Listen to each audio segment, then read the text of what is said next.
this is an iHeart podcast. Guaranteed human. Work can be a little weird. Cringy training seminars, coworkers who won't stop talking about their plant, forgetting the mute button at an inopportune moment. We have to deal with a lot on any given workday. Sometimes it can feel hard to thrive and move forward in your career. Well, that's where LinkedIn comes in. LinkedIn helps you get ideas and insights from experts in your field, connect with people professionally, grow your network, and access tools designed to help you find the right fit for your next role. Whether you're just getting started, figuring out your next move, or looking to accelerate your career, LinkedIn is built to support you at every stage because LinkedIn is the network that works for you. Visit linkedin.com/know stuff to learn more. Introducing the all-new Mazda CX-5, featuring more connection. Hey Google, where's the nearest Pilates class? Safety that has your back. More discovery on the scenic routes. More passion in the details. And more control in changing weather. The all-new Mazda CX-5. More to move every side of you. See it in 5 films at MazdaUSA.com/5sides. Google is a trademark of Google LLC. Sequences shortened and simulated. Attention, Chicago and Toronto. We're coming to see you guys soon. So we better hurry up and buy your tickets because they're going fast. Yeah, man. Chicago at the Harris Theater, July 24th. We've actually sold a lot of tickets now. Yeah, you guys listen. Thank you. Thanks for stepping up. And Toronto at the Danforth Music Hall the next night, July 25th. It may be sold out by now. Yeah, well, there's only one way to find out. Go on to sysklive.com and you'll find links to the ticket sites and all the show info you need, and we will see you soon. Welcome to Stuff You Should Know, a production of iHeartRadio's How Stuff Works.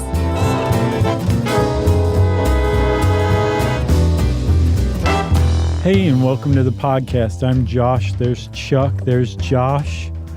You got to get used to this, Chuck. We will eventually. It's the new normal. Yep. And this is Stuff You Should Know. The I Can't Believe This Happened edition. One of many. One of many. Yeah. This sparked off a lot of ideas, too. Oh, yeah? Yeah. Like how the Phillies work? No. What's up with the Philly fanatic? That's the green one, right? Yeah. That's a great character. Sure. So let's dispense with all that, okay?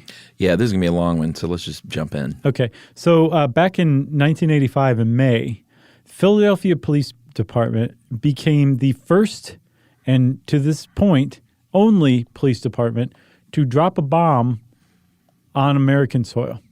No police department has ever bombed anything in the history of America, but they did. And they happened to bomb a house that was occupied at the time with 13 people, 7 of which were children. Mm-hmm.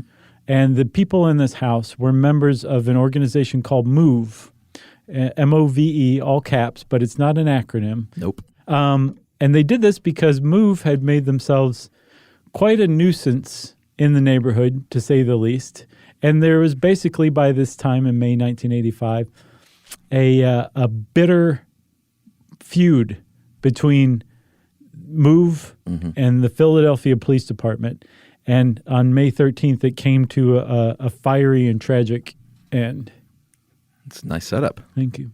You should have music playing or something. Thank you. Hopefully Josh will do that because God knows Jerry's not going to. She's not anywhere knows where she is. So you want to go back in time and talk a little bit about MOVE and their origins and then go forward in time? I would like to. Isn't that what you said? Mm-hmm. Okay. So MOVE is still around. Yeah. At the times over the years, they've been called a cult. They've been called a black liberation movement. Back to Earth. A terrorist group. Animal rights group. There are all these things to a certain degree here and there. Mm-hmm. Although the leader, one Mr. Vincent Lepart, who everyone, by the way, if you hear us say the name so-and-so Africa, right. Once you become a member of MOVE, you take on the last name of Africa, right. Which even though they weren't strictly a group for African Americans, they had white people early on. Mm-hmm. And Puerto Rican too. They definitely kind of got that rap a little bit more because of the Black Power movement and the fact that the leader was black, changed his name to Africa, and asked everyone else to change their last name to Africa. But ultimately, although not legally, I don't think. No. But ultimately it was, well, they wouldn't have done it legally because that's part of the system. That's right. And the system was one of the things they railed against. There were basically 2 prongs to John Africa's philosophy. One was that basically all life is important and equally important. Yeah. So there was a lot of animal rights stuff. There was a lot of not eating meat, ostensibly. Was there vegetarianism in there? There was, although they weren't strict vegetarians. No, they ate meat. But yes, but there was animal rights and protection in the sanctity of life.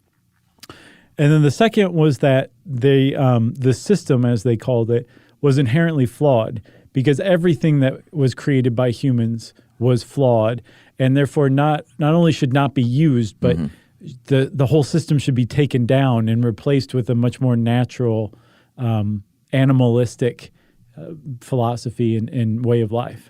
Yeah, so that includes electricity. That includes like cooking meat. Like these kids ate raw chicken, believe it or not. Yeah, the kids who were raised in the MOVE movement. And this is this story would make a lot more sense if this was on like some deserted island and someone was moving there to start this utopian society on an island. Right. This is a very interesting story in that it happened in a densely populated area of row houses in West Philadelphia. Born and raised. Not where you would... I can't not think of that whenever I hear West Philadelphia. I thought of it too. It's when you go back and look at the footage, and by the way, there's a great documentary called Let It Burn, Let the Fire Burn, that you should pay for online. I did. That's good. On Amazon Prime. And, well, I'm a Prime member, so. So am I. Okay. Still had to pay to rent it, though, because Amazon's part of the system. That's right. Where was I going? You were saying that it would make more sense on a deserted island than it would in a densely populated neighborhood in Philadelphia. Yeah, so when you're watching this documentary and there's so much footage, it's crazy to see this house, this row house, set up with, farm animals at times in the front yard, heavily fenced in. Fortified like a fortress? Yeah, sometimes people standing outside with guns. Even though, as we'll see later, these guns were later found out to be not capable of firing bullets, which means, well, I guess it's still a gun, but it means it's not a weapon. It's a club. Yeah, sort of. But at the very least, it's an odd setting for this story. It is, and when you watch that documentary, that house sticks out like a sore thumb. Like this, they had Amish people probably an hour and a half away from this doing the same thing out in the middle of the country. Yes. Not the exact same thing, but you know what I'm saying. But you can't get a good cheesesteak in Amish country. Much less a good raw one. You can get good stick candy because they know what they're doing with that stuff. Nice furniture. Butter. Sure. What was it, Rumspringa, where they get to go crazy or whatever and see if they want to live the Amish life? I think that was it. That was a good one. That was good a long time ago. But anyway, it's a very interesting setting for this story. It got caught up in, or maybe unfairly pegged as black liberation, like I said, but sort of because of the time in which it happened, which was in the 70s and early 80s, when the Black Panther Party was in power. There was a former Black Panther that later would join the MOVE movement.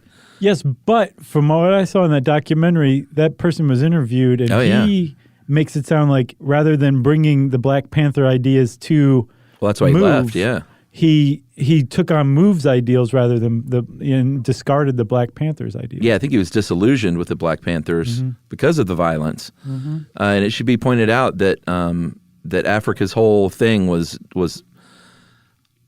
his whole thing was nonviolence, but it wasn't like that was at the forefront of like his everyday talkings, because they very aggressively and very obscenely blasted their message through these loudspeakers attached to this row house. Right. Which was a real problem in this neighborhood for everyone. This, black neighborhood, they didn't want him there either. No, don't drop a bomb on them. Right. Which is what one of them being interviewed very clearly was like, we didn't want this to happen, but they were a threat to our well-being here in the neighborhood. Yeah, and they were also deliberately provocative. They purposefully made a nuisance out of themselves because part of MOVE's philosophy was waking everybody else up and doing it in a really aggressive, hostile, agitation, threatening way. Supposedly some neighbors reported that they were directly threatened by this group, which is a big problem too. I mean, that's definitely a couple steps up from agitating or aggravating people. Threatening them is different. Sure, but at the very least, imagine being a neighbor who has lived in this house for 20 years and all of a sudden there's this organization living there, and at 3 a.m, it's just blasting out, these MFers that are in charge are effing this and effing that. Right. And I felt sorry for these citizens. Oh, yes. There's a lot of empathy to be dispersed among many parts of this story. Yes, but the story also, this story has two types of people in it, villains and innocents. Yeah, sure. That's virtually who. There's one hero that you can point to, and he doesn't even appear in this article. He was in the documentary, which we'll talk about him for a minute later. But it's mostly just people, the adults acting badly. Yeah, and the children or the people in the neighborhood who are innocent bystanders or pawns in this whole thing. Victims. Yeah, for sure. For sure. Because when you're talking about blaring your philosophy in a very hostile, foul-mouthed way, if you see the pictures of the house, those loudspeakers that they have at stock car races or whatever, that's what they had posted out on the house. It wasn't just some guy with a bullhorn or that walkie-talkie thing that Homer Simpson had at the yard sale episode. No, you could hear this along the whole block, right, in every direction. Yes, and if you were in anywhere near them, if your house was next door or even a couple doors down, you heard them night and day, and it was a real problem. Yeah, so we should back up a little bit and give a little bit of the background here. Before the 1980s happened and they moved into the second house on Osage Avenue, 6221, they lived at a different house in the late 70s, and there was a different mayor in Philadelphia at this time, Mayor Rizzo, who was a scumbag, tough-talking, scumbag. Yeah. He was a scumbag. I'm just going to say it. I saw archival footage of the man, and he was a strongman scumbag. Yeah, he was one of these guys, and we'll see what happened here. It was he was not in charge anymore, but it was remnants from that attitude, basically, that he laid down in the city, which is He was in charge in 78, though. Oh, yeah. I'm talking about the bombing. So in 78, there was a standoff with the police. We had talked about the guns earlier. It was later found out that these guns weren't capable of firing. They didn't know that at the time. But at the very least, the cops overacted or overreacted at the declaration of Mayor Rizzo, and there was a shooting. There was an officer that was shot and killed, and it was just a really bad scene. So even just a little bit before that, too, there was a confrontation between MOVE and the Philadelphia police where one of the MOVE members' babies, a 2-month-old, died. Yeah, and the MOVE member said the cops did this. This baby died from this confrontation with the police. So, that kicks that off. The police eventually raid the MOVE house in 1978, and one of the officers gets shot and killed in this raid. And so you've got some real bad blood brewing between these two groups. Yeah, and during that raid, Delbert Africa, one of the members, was, and you can see footage of this, it was all captured on camera, just beaten on the street while laying on the sidewalk by these cops. While he was surrendering. Yeah, so to say that there was bad blood is sort of an understatement. It was, you had on one side what you could at least define as a public nuisance in this neighborhood. You had on this other side this zealous mayor who just wanted to get rid of them, period. Right. Not let's meet, let's talk, let's see if we can all work together. They were 100,000% at odds with one another. Right. So the police officer that died, the MOVE side said, we didn't shoot that guy. It was friendly fire that got him. Right. The Philadelphia Police Department didn't agree with that story. Right. And so on a personal level, not just an organizational level, but to a cop, the cops hated MOVE.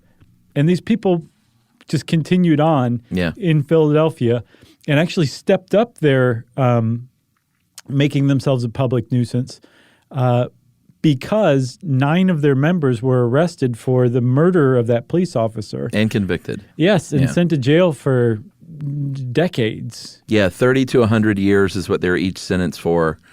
We'll talk about what happened to them toward the end. But so just to kind of like just paint this one last stroke on this picture we're painting here. The cops had a vendetta against Move because one of their own was killed during the siege. And Move had a vendetta against the cops because 9 of their people were put in jail. One of them was beaten, and a baby had died on their side. Okay? All right, let's take a break, and we'll come back right after this and talk more about what happened in 1985.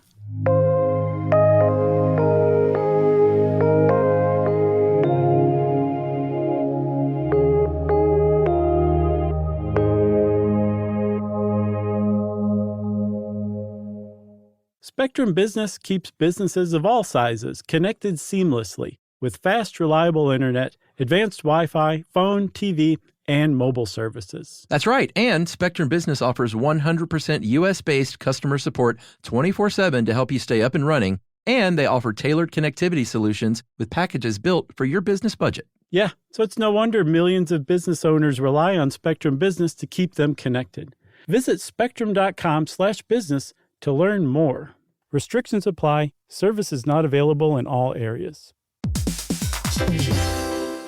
On eBay, every find has a story. Like if you're looking for a vintage band tee, not just a tee, the band tee from the last show your favorite band ever played. You wore it everywhere. Then your girlfriend started wearing it, which was cute until she dumped you and took it with her, which was not so cute. Yeah, well, anyway, now you're on eBay. And there it is. Same tee from the same tour. Still living in your memory, rent-free forever. See, the things you love have a way of finding their way back to you. But eBay isn't just for getting whatever your ex-boyfriend or girlfriend stole back, right? No, it's also for that rare championship foul ball you caught, then heroically gave to the kid next to you. And where else are you going to find your first car? The one you wish you'd never sold. But now, finally get the chance to take it back home. For good this time. So shop eBay for millions of finds, each with a story. eBay. Things people love.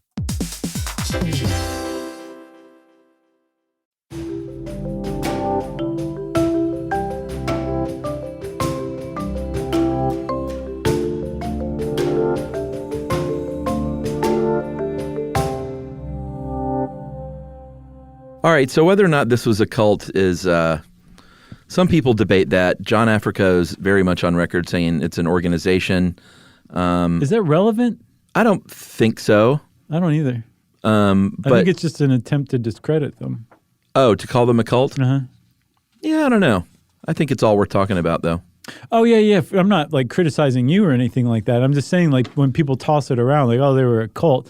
Yeah, there were some, like, characteristics that you could say, well, it's kind of cult-like or whatever. Let's put it this way. If it was on a deserted island, then I think people would have straight up called them a cult. The fact that it was in a neighborhood in West Philadelphia made it seem a lot less so. I hear you. But if he was like, come here and live on this island with me, right, then it would have straight up been called a cult. Let me rephrase what I was saying. I don't dispute that they may have been a cult. But again, it's that, well, does that mean that they should have had a bomb dropped on them? I don't think anyone thinks that. Okay. So, like I said, there were kids there that were forced to eat raw fish, raw chicken. The adults could cook their meat, which was there were definitely some double standards going on there. Sure. Their rationale was that our bodies are used to this, but we want to raise you pure from the start, so you're only going to eat raw foods. Yeah, they had a lot of exceptions, not just that. Like the anti-technology thing where they had like a wood-burning stove for heat and that was it. Right. No, they used candles instead of light bulbs, that kind of stuff. But they also had phones and they drove cars. Right. So there was a lot of weird exceptions and loopholes and holes in general in John Africa's guidelines, as he called them.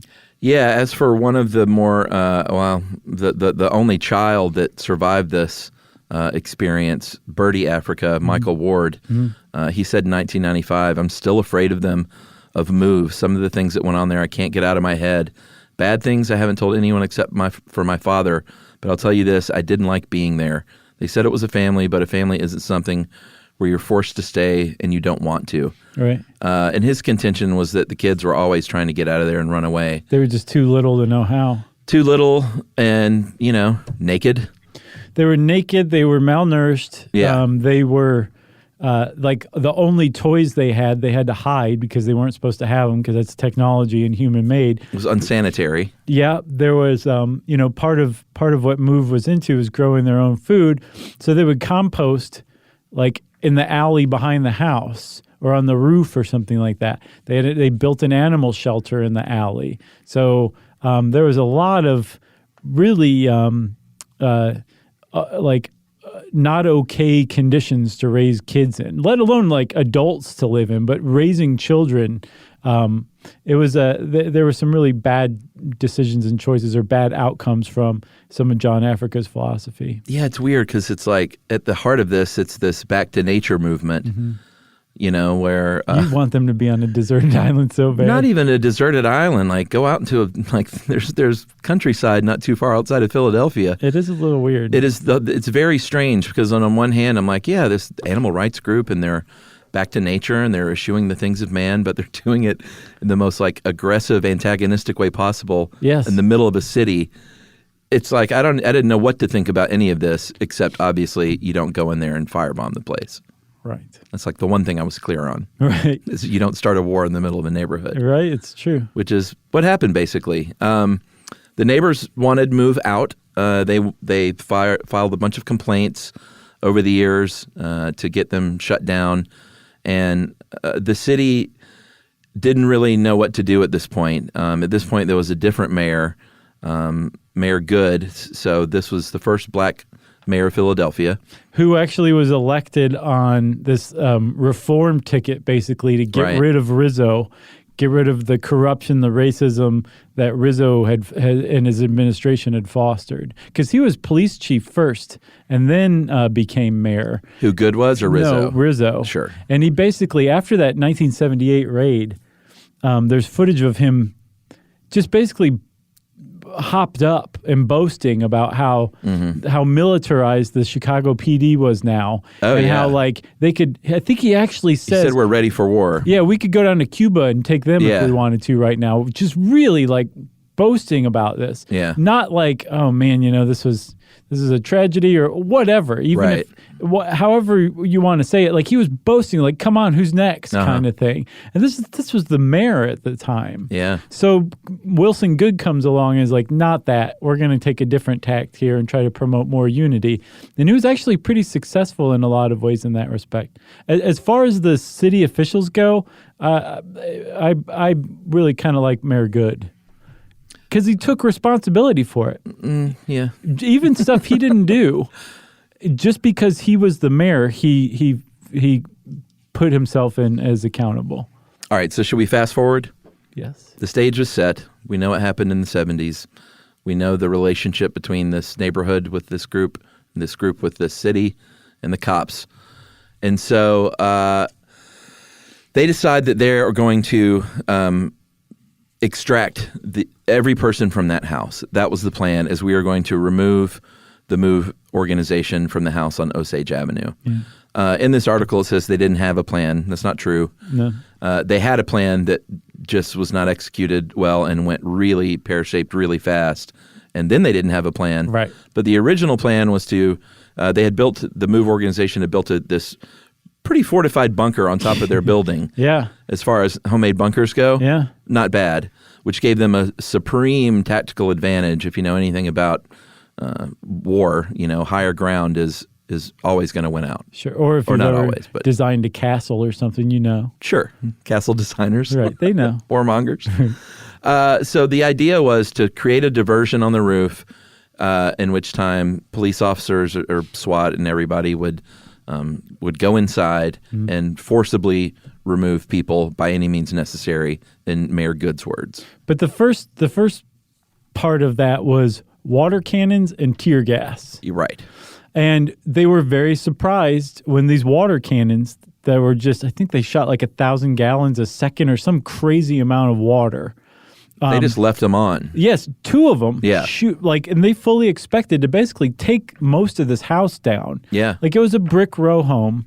But they expected it to take the non-brick parts off, including that structure on top, that lookout.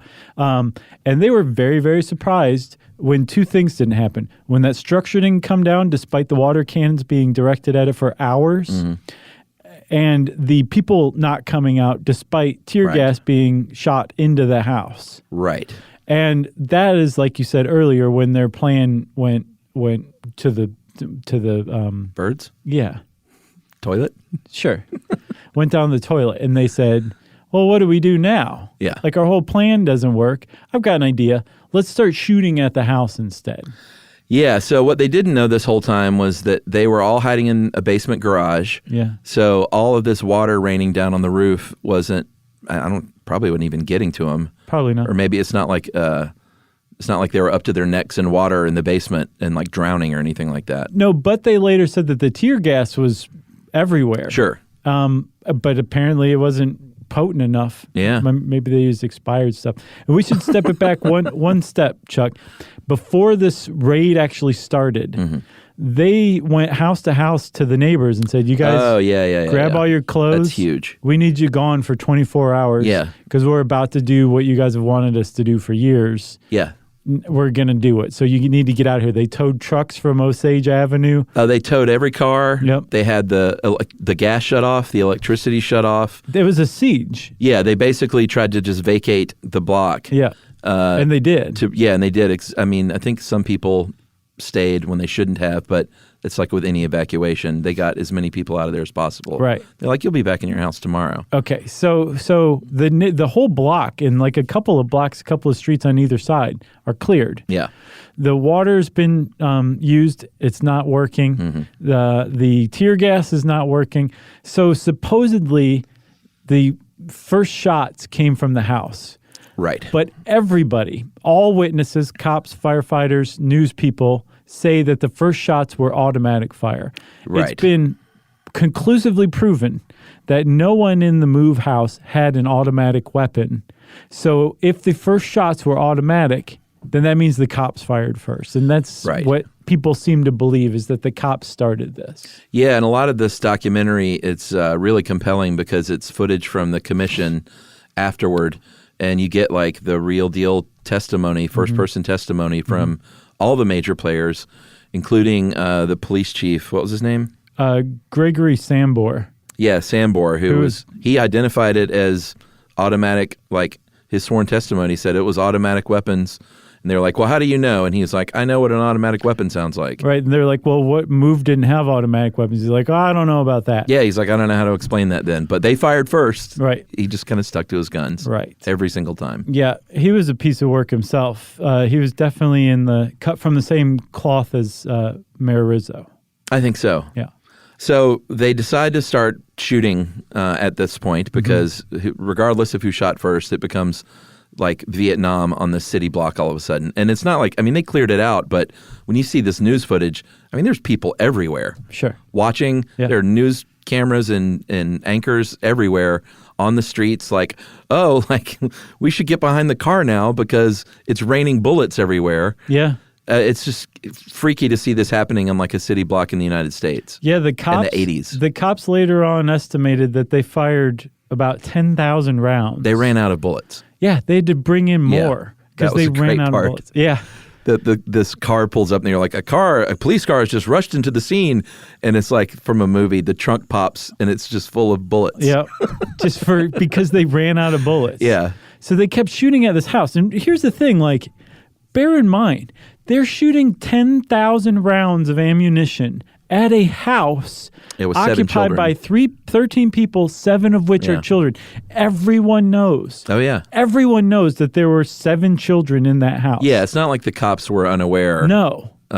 Everyone knew that there were children in this house. Yeah, it was part of it. It was part of the concern of the neighbors that there were children being raised in this house. And the cops acted on the information from confidential informants who fully informed them that there were children in this house. So that's step one. They fired 10,000 rounds at a house where they knew that there were 7 children. All right, so nothing is changing, though. They're still not bringing people out of this house. I'll bet they were like, I can't believe this. And that structure was still intact on top. I'm surprised they didn't think they were dead.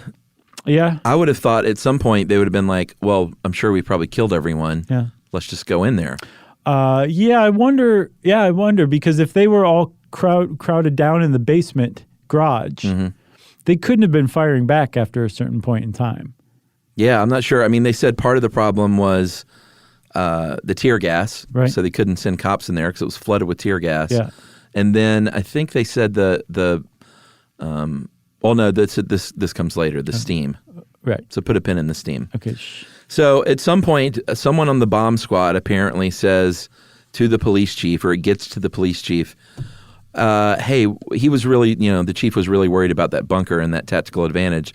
So someone from the bomb squad said, why don't we drop a bomb on the roof and get rid of that bunker? Yeah, an officer named William Klein suggested that. And they said, okay, let's do that. Good idea, Klein. What do we need? Thinking. A helicopter and a bomb. Yeah. They're like, well, we've got both. So even as late as the inquiry that they held, they characterized it as a Tovex bomb. And Tovex is a water-based gelatinous explosive that is used, I think, in mining and demolition and stuff like that. But it can be purchased. Yes. Yeah. It later came out that in addition to the Tovex, the bomb disposal guy made a bomb with C4, plastique explosives, which is not commercially available, which means that we'll see later, the Philadelphia Police Department should not have had this stuff. Yeah, we should just go ahead and say how they got it. Why not? Well, I was trying to save it with a little flair for the dramatic, but you go ahead. Well, the FBI gave it to them. Secretly. Yeah, the FBI had been giving little bits of C4 here and there to police departments, apparently like to blow doors off of stuff. To train bomb-sniffing dogs? Yeah, teach them how to use it. But then the FBI used that excuse for a little while, then later came out and said, no, we actually brought them a bunch of C4. Like 30 blocks of C4 in January, a few months before this raid, the siege, but still during the time when the MOVE people were being negotiated with to leave on their own. Yeah, because that was happening this whole time. They would have community leaders on the bullhorn trying to talk them into coming out. They did not have a professional negotiator on the scene. No. Which... That's a huge red flag. Yeah, that they never meant for anyone to come out. Yeah. But at any rate, they drop a bomb, I think it was they said a 4-pound bomb from a satchel with a 45-second fuse. This is all on camera. Like you literally in this documentary see the helicopter fly over, drop this satchel out of it. And go, yeah, fly. I love that you did a running motion, when helicopters run. Sure. And they flew out of there and kaboom. In West Philadelphia, a bomb explodes on top of a building and a smallish fire starts. This is at what time? That was at like 5 that they dropped the bomb, 5:10, I think. All right. And the smallish fire, it took a couple minutes for it to become apparent that it had caught fire. But supposedly there was gasoline in the, what are we calling that thing? The bunker. The bunker. Yeah. There's supposedly gasoline in the bunker. But I really, the police dropped the bomb on a building that they knew that people were in, 7 of which were children. Okay? And supposedly the reason that they did this was to get rid of that bunker. Like that bunker, the police chief did not like that bunker standing still and wanted to get rid of it. The bomb didn't do anything to the bunker. That was a strong bunker. It was. The timeline is important. So at 5:27 is when they dropped the bomb. At 5:45, someone asked the fire department if they should turn on they've been deluging this thing with water all day long until there's a fire, and then they turn it off. Right. Which was, it's not ironic because it was very purposeful, but it definitely stings more. Yeah. So they said not to turn them on. By 6 o'clock, so this is 33 minutes later, Mayor Good is watching this on TV in his office. He phones it in and says, let's put this fire out now. He ordered the fire to be put out. Yeah, 33 minutes later. Yeah. And this is where it gets a little hinky because this was given to Police Chief Sambor, and under testimony, Sambor says that he relayed that to the fire chief. He said He said that the fire chief was there. He did not say he related to the fire chief. Yeah, he got very dodgy with how he worded it. Very. But the fire chief basically on testimony said, that's what he said? And he's like, I categorically deny that I ever got an order to start those water cannons or again. that he was even aware that Good made that call, that phone call, or called the order. So basically, the fire chief said the buck stopped with Sambor, and Sambor, the police chief, decided to let that fire burn. That's right. Because he thought, not defending him, but he thought the fire would then take down the bunker and remove that advantage. Mm-hmm. Other people contend, and they ask him in the deposition or in the hearing, no, you've kind of really wanted to use the fire as a weapon. He got real salty about that. He did. He said a fire can't be a weapon, basically. He said, and no one "Fire's said, fire." what about flamethrowers? He goes, I hadn't thought about flamethrowers, but still. All right, so this is 6:30. Flames are, it is clearly out of hand. They waited way too long. That was the thing that got me was it was obvious from what Sambor was saying, if the documentary is accurate, from what Sambor was saying, that when he was saying, no, we need to let the bunker burn still, by this time the entire top floor was a conflagration. Yeah, I mean, it's on the news. So that whole thing doesn't hold water at all, and it would lend support to the idea that he was using it as a weapon to burn the people out. I'm sure he was. I'm sure he thought tear gas didn't work. Maybe this fire will work. Okay. And drive these people out of there. Okay. All right. Should we take a break or should we wait? No, let's take a break. Okay. We'll take a break and we'll tell you what happens next.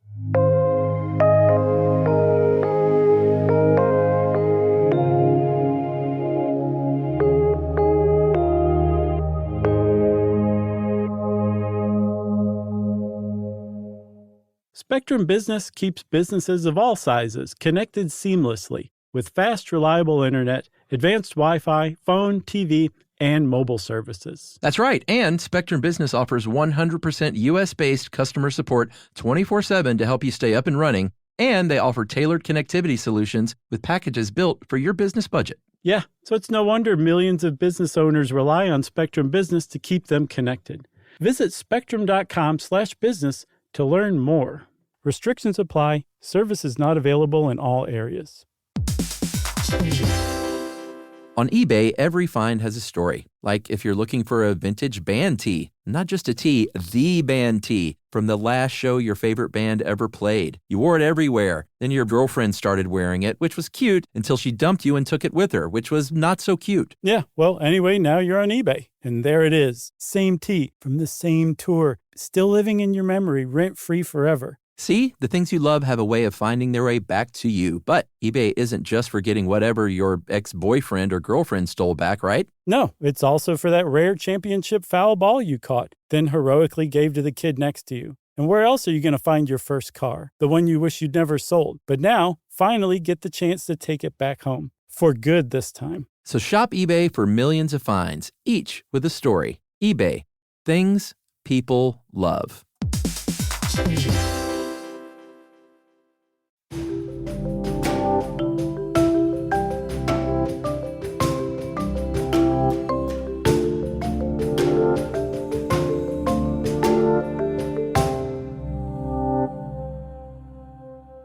Okay, Chuck. So for a little bit, the fire department sprays some of the houses next to the move house, but doesn't put the fire out or spray the fire on the move house. So in the abandoned houses, they're spraying down to try to contain the fire. And the one house in this whole square block area where they know people are, including 7 children, they didn't spray. Later on, they will defend this by saying, well, in that 1978 siege, Move fired on the firefighters and apparently shot and injured several firefighters. Right. So we were worried for the firefighters to be picked off fighting this fire in this siege as well. Right. Ramona Africa, who would be the one adult from Move to survive this siege, would say, well, like you said earlier, They weren't scared to hit us with these water cannons the whole time there wasn't a fire. Right. But then there is a fire, and now they're scared we're going to pick them off. That doesn't make any sense. It's just BS.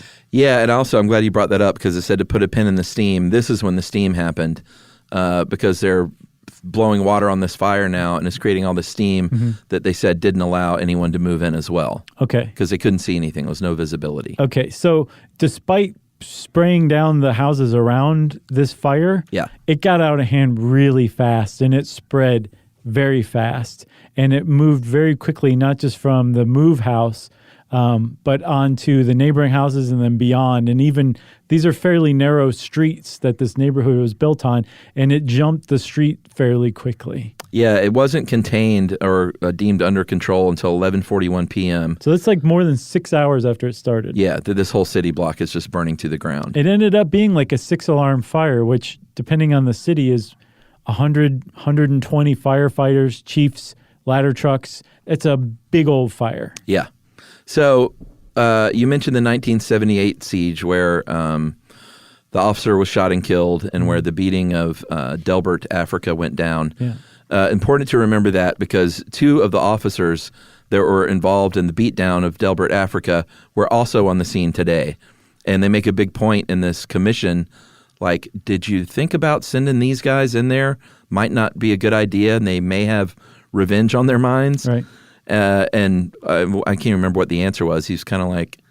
He said, no, I didn't think of that. Yeah. Or, yes, I did. Whatever it was, he was not like, yeah, that was not a good idea. Right. He stood by whatever it was. Right. So this kind of sets up another story in tandem that's going on right now, which is at a certain point during this massive fire... About 7. Yeah, they try to get out from the basement. The move people tried to get out. They tried to escape. That's right. They try to get out the back door. There's this, at this point, the cops had moved into the alleyway.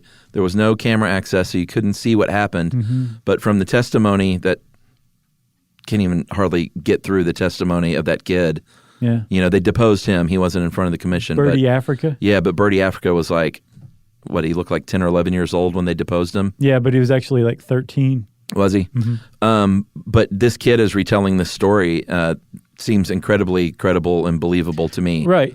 Like, I fully believe that he was telling the truth. Over the 2 cops who may have actually fired on the people trying to escape the house. Right. Of the 2, it's way easier to believe that kid's testimony than these guys. Right. Who were the ones who beat Delbert Africa in 1978. Yeah, so that's what happened. They tried to leave. There was a kid named Rad Africa that was, I think, like 13 or 14, mm-hmm. and he was carrying out a baby, mm-hmm. and he was one of the first ones out, and he goes back into the house. And there's that part of the documentary where the priest is talking to the officers, and he's like, because the officers are saying, all we were saying was come out with your hands up. Right, we didn't fire on anybody. Like, we didn't fire. We said come out with your hands up. And this priest is like, I'm trying to think of what would make a kid holding a baby go back into a building engulfed in flames. Right, and the cops are like, I don't know. Yeah, you can't really put yourself in a move person's feet. Right. You can't really identify with them. And that minister or whatever said, actually, I was friends with a lot of these people. Right. And I knew them on a human level. So, right. The other thing that really kind of damns the 2 cops who beat Delbert Africa's testimony is that there was reports from a lot of witnesses, including like fire department people, of gunfire in this alley around this time. So the whole thing kind of adds up. If you take those the reports of witnesses that there was gunfire in the back alley, with Birdie Africa and Ramona Africa's testimony that around that same time people had tried to escape. Yeah. And then the testimony of the cops themselves that the people had run back in the house. Right. It sounds a lot like a reasonable person would conclude that the cops who had beaten Delbert Africa in 1978 shot at the people from MOVE in 1985 who tried to escape the fire and forced them back into the burning house. Right. 100%. That's certainly what it sounds like. The cop said that the kid had, or he said he was a man, he was a kid, had a rifle that he pointed at them. Yeah. And I know what a rifle looks like because the kid who survived, Birdie, said he had a monkey wrench in his hand that he used to get the window open, and he came out with the monkey wrench and that baby. Right. And the cop was like, I can tell the difference between a rifle and a monkey wrench. Yeah. And if you're sitting here like, hey, lay off the cops, just watch this documentary and then listen to this part over again.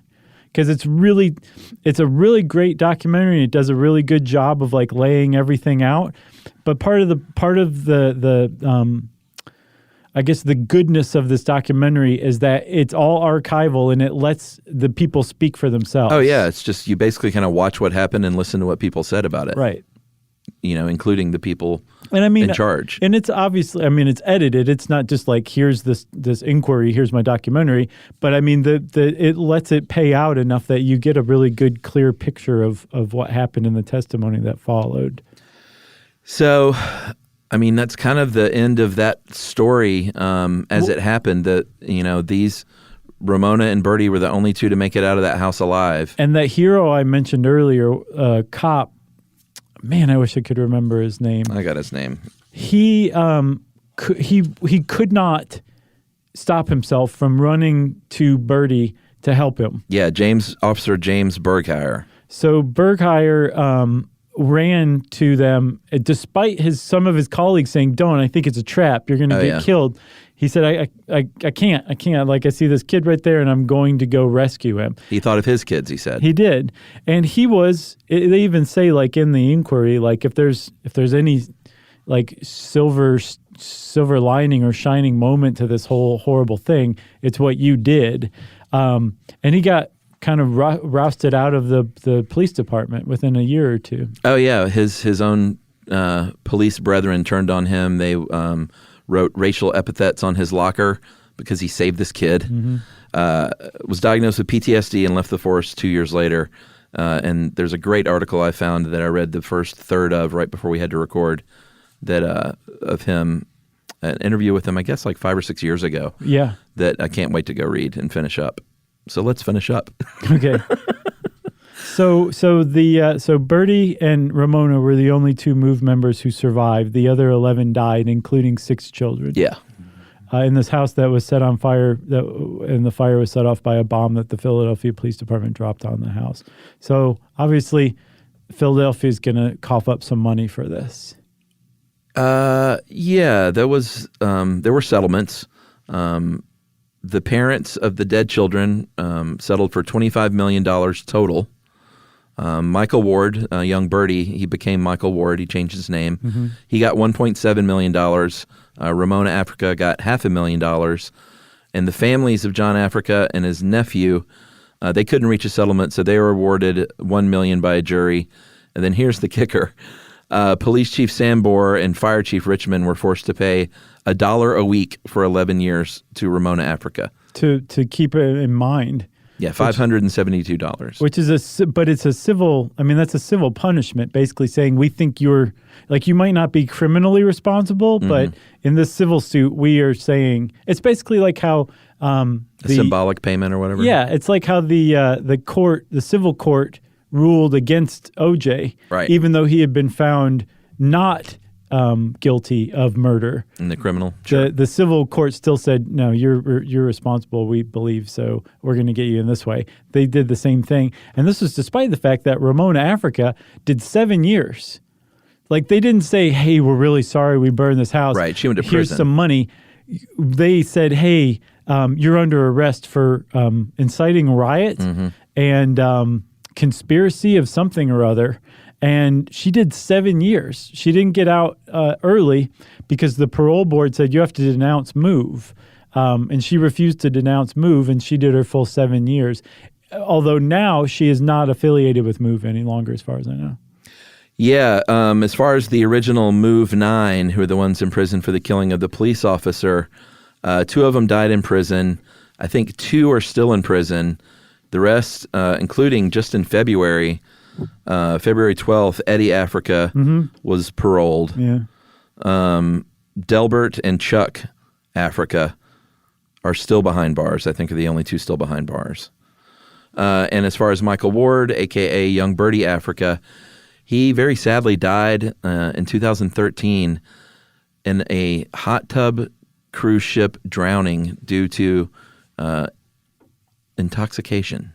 Yeah, the Brevard County, Florida medical examiner ruled it an accidental death from drowning in the hot tub from just being drunk, I guess. What a weird way to go after all that. What a weird life. Yeah, he and it's weird because during the deposition he was there with his father, and I'm like, where was his dad?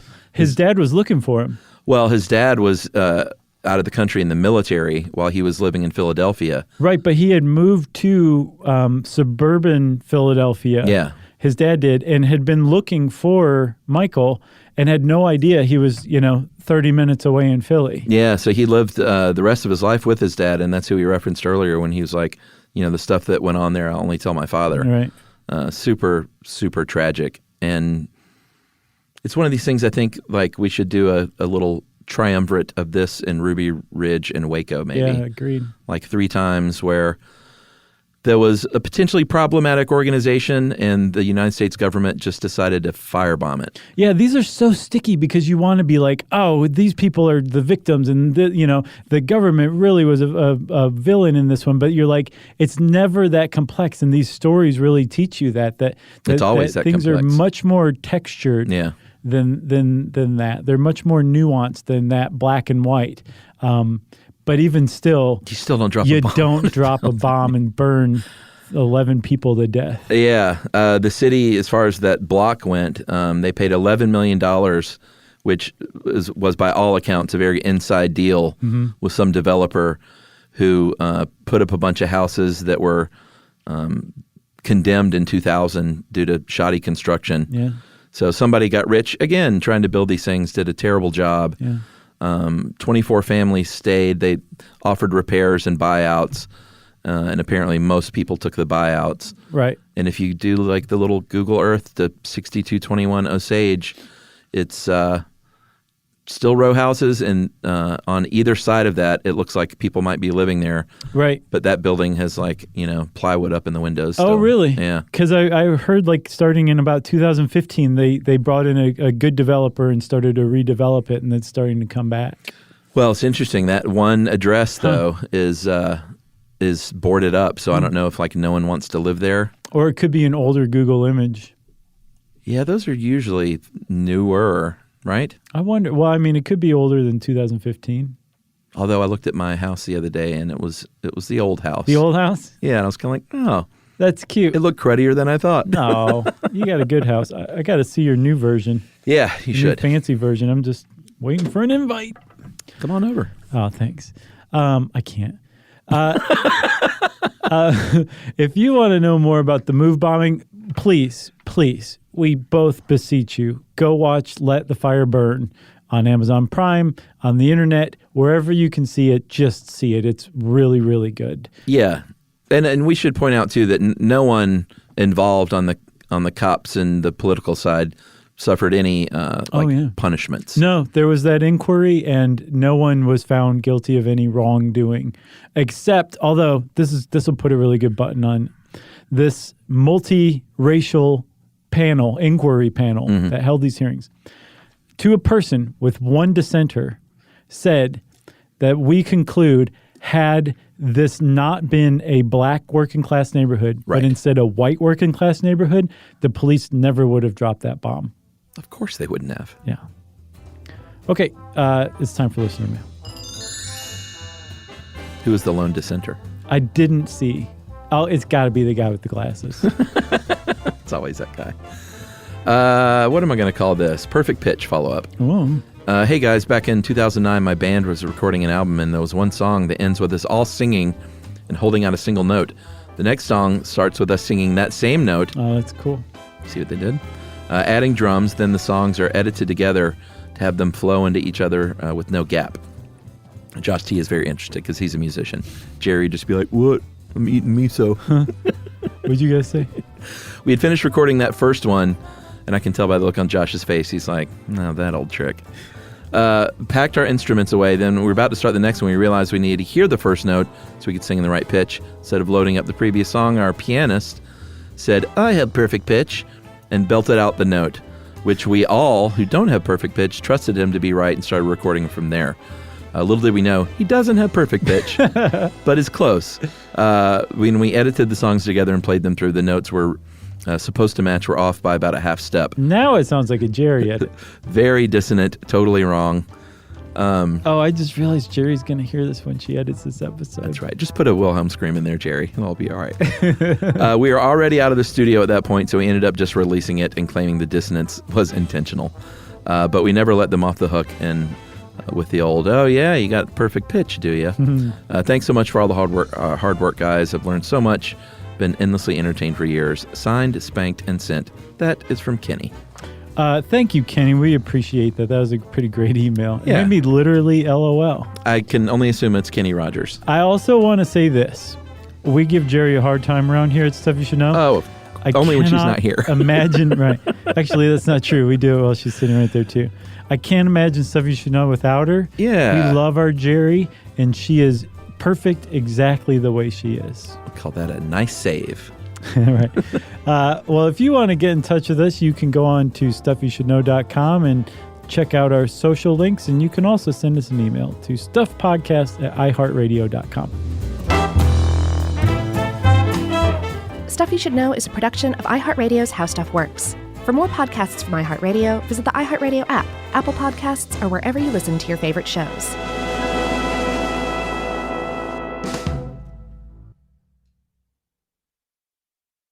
Introducing the all-new Mazda CX-5, featuring more connection, Hey Google, where's the nearest Pilates class?